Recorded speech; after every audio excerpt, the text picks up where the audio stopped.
இந்த இந்து மக்கள் மீது இந்த திமுக அரசுக்கு என்னதான் கோபம்? முதல்ல ஒரு நீதிபதி சொன்ன தீர்ப்பை நிறைவேற்ற விடலை.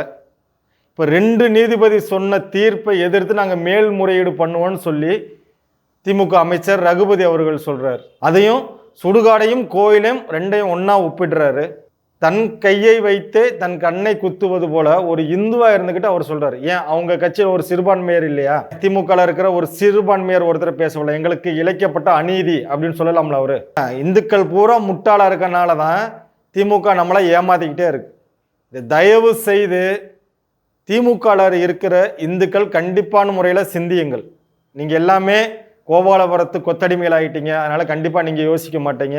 கொத்தடிமை குடும்பத்தில் இருக்கிற புதிய தலைமுறை வாக்காளராவது கொஞ்சமாவது சிந்திச்சு வாக்களியுங்க. அந்தந்த மதத்திற்கான உரிமை அவங்கவுங்களுக்கு உண்டு. இதை ஏன் இந்து மதத்துக்கு மட்டும் கொடுக்க மாட்டேறீங்க? இந்து மக்களை பூரா முட்டாளாக்கி வச்சுருக்கீங்க. சிந்தியுங்கள், சிந்திச்சு வாக்களியுங்கள்.